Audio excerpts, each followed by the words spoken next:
Esta noche, un programa de primer nivel. No te pierdas una conversación con la jueza Carla Ortiz. Hablaremos de justicia con perspectiva de género en materia laboral.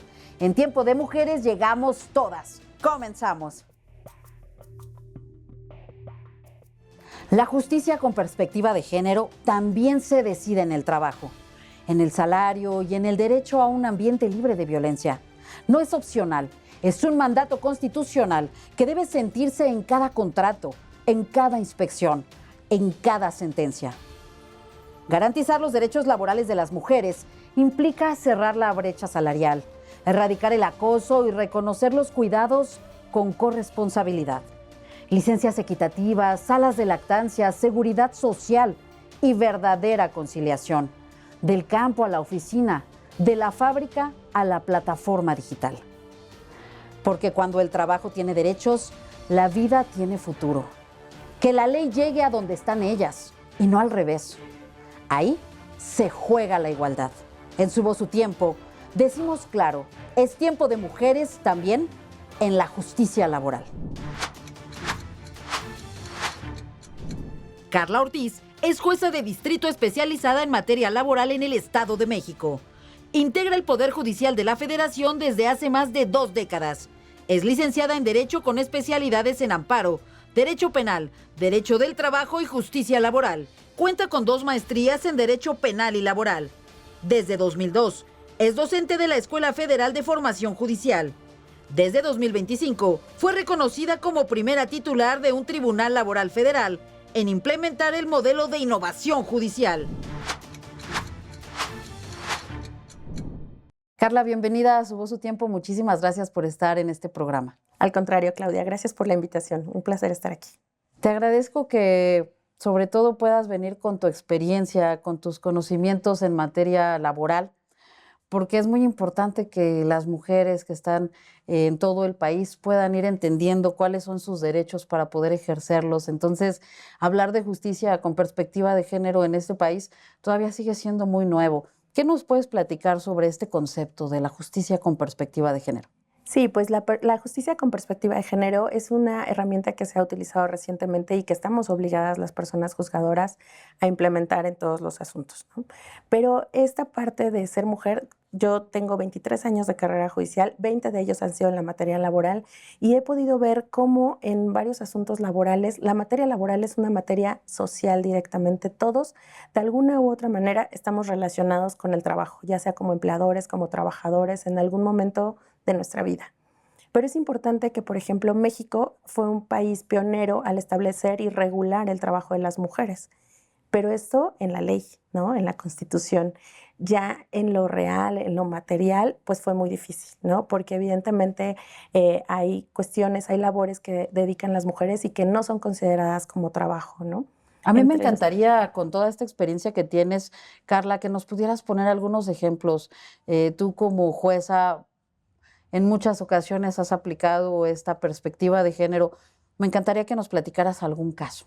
Claro que sí. Mira, hay un caso reciente que tengo en el tribunal. Nosotros vemos justicia de oralidad. Ya con la reforma de 2019, ahora son audiencias orales en salas de audiencias donde las partes están presentes y podemos tener esta facilidad de preguntar cualquier cuestión que nos quede duda como personas juzgadoras y entonces poder resolver con mayores elementos.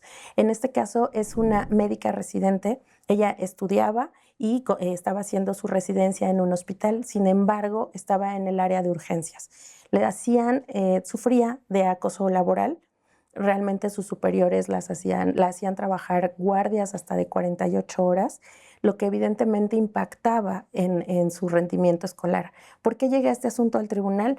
Porque ella demanda un despido injustificado. Como no cumple con los requisitos de unas calificaciones, el instituto decide despedirla, ¿no? Dice que está justificado, ¿no? Porque no cumplió con las calificaciones que le habían sido exigidas. Sin embargo, pues al analizar todo el contexto, se advierte también, ella era mujer, estaba embarazada y venía del estado de Oaxaca. Entonces había una cuestión que nosotros llamamos interseccionalidad, es cuando concurren varios aspectos que evidentemente impactan y que evidencian una discriminación por muchas razones, ¿no? Entonces, a nosotros también nos podemos allegar de pruebas. Entonces, yo pedí algunos registros, vi de qué eran las materias. Las materias realmente no eran materias de fondo, eran materias como de liderazgo, que digamos son buenas, pero no son habilidades que se requieran tanto en cuanto al ejercicio de su En la profesión. sala de urgencias. Exacto. Entonces, todas estas cuestiones cuando son valoradas ya en el juicio y cuando les preguntas a las personas, citaron como testigo a sus superiores y de pronto si veías una actitud como los tienes enfrente, ellos normalizan estas cuestiones y dicen, pues es que eran sus exigencias como trabajadora, pero pareciera que se olvidan que también es un ser humano, ¿no? Y que es una persona y que es una mujer, ¿no? Y que viene de otro estado y que está en condiciones diferentes. Todo esto, pues, llevan a que resolvamos un asunto con todos estos elementos y que realmente se haga una justicia para esta persona. Qué importante, Carla, porque hemos platicado en este programa con algunas magistradas que justamente les recuerdan a toda nuestra audiencia que los profesores, ya sean de secundaria, de bachillerato, de universidad, mientras sean profesores de escuelas públicas, son empleados que tienen que rendir cuentas, son empleados del gobierno y tienen que rendir cuentas a la justicia administrativa. Entonces, temas de acoso sexual, por ejemplo, en las aulas, se tienen que denunciar. Las mujeres de este país tienen que saber que si un profesor las está acosando, hay herramientas para que se pueda tener un castigo ejemplar, para que esto no se repita. Se pueden evitar muchas más víctimas cuando se denuncia. En este caso, la médico residente sigue siendo una alumna de un hospital público y qué importante que quienes nos están escuchando, todas las alumnas, las residentes a nivel nacional, sepan que pueden contar con estas herramientas, ¿no?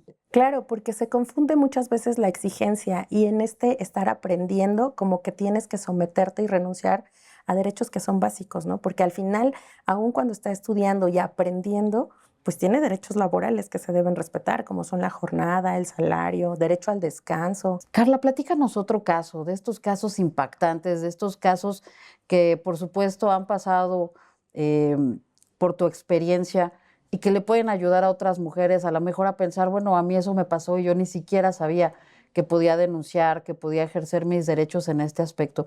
¿Qué otro ejemplo nos puedes poner? Sí, hay muchos ejemplos relacionados con la seguridad social, que realmente hay muchas mujeres que están en el desempeño de sus labores y si no hay a veces dicen, es que no firmé contrato, no tengo derecho a reclamar algo, o tuve un accidente en el trabajo, pero como nunca firmé contrato, pues no voy a ir a demandar. No, tienen que informarse, la verdad las mujeres están muy protegidas. Ahorita hay muchos instituciones que te dan esta información sobre los derechos. En derecho de seguridad social, pues hay riesgos de trabajo que no te reconocen y que tienes que acudir a un tribunal, se hace una pericial médica y te pueden determinar si efectivamente sucedió en el centro de trabajo y lo que te va a dar derecho también a una pensión. Algo también que debemos de considerar es los cuidados familiares. Esto impacta en la jornada laboral. Esto muchas veces por el tiempo que las mujeres le dedican a las actividades del hogar, pues no permiten que efectivamente puedan desarrollar una jornada. Esto va a impactar en su salario y también en el derecho que tengan a una pensión. Y hablando de seguridad social, muchos casos que han llegado es, por ejemplo, la ley establece que la esposa, en el caso de que un trabajador fallezca, la que tendrá derecho a la pensión de viudez es la esposa, ¿no?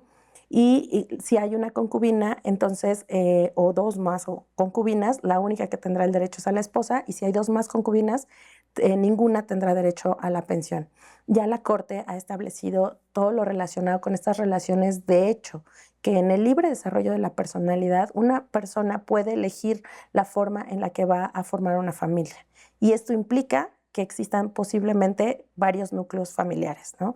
Pero se ha establecido ya que de todos esos núcleos familiares, sin importar si hay un documento como un acta de matrimonio, deben gozar de los derechos laborales de la persona trabajadora y de seguridad social en su caso. Entonces, muchos de los asuntos que han llegado al tribunal precisamente han sido de estos, donde reclaman pensiones de viudez.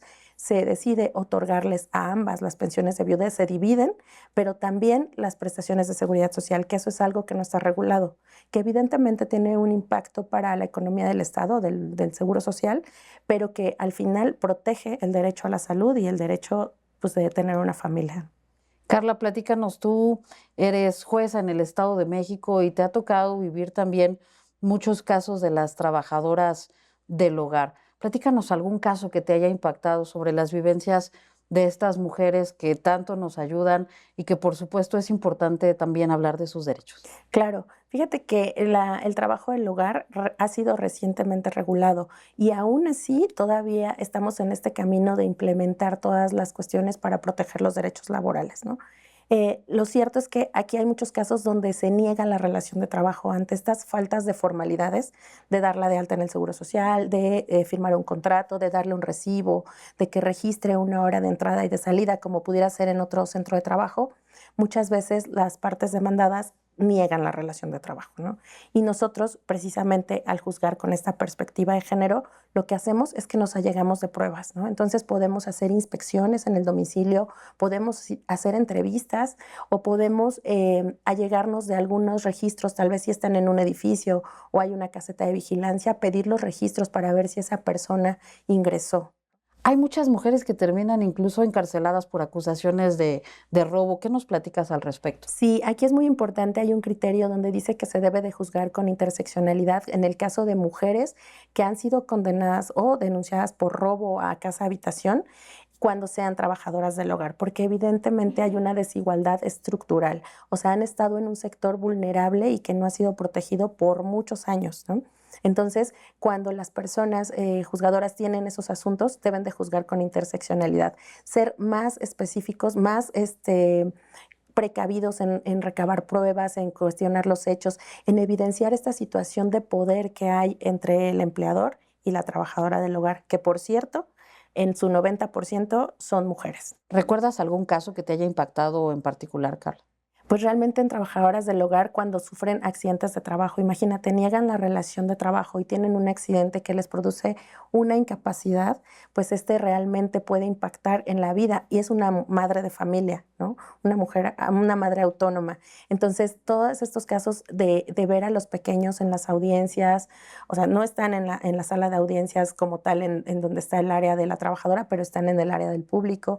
Entonces, ese testimonio que ella rinde respecto a el daño que sufrió, lo que vivió, la angustia de dejar a sus hijos y no saber qué va a pasar, pues realmente es algo que puede impactar muchísimo, ¿no? Carla, para nosotros de verdad es muy importante continuar con estas conversaciones para dar a conocer los derechos de las mujeres. Te agradezco esta conversación y bienvenida siempre. Muchas gracias, Claudia. Un placer estar aquí y cuando gustes. ¿Algo más que quieras agregar?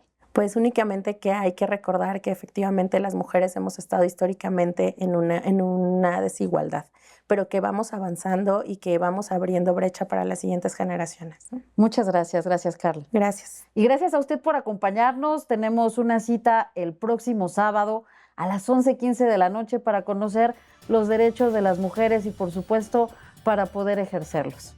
Hasta la próxima.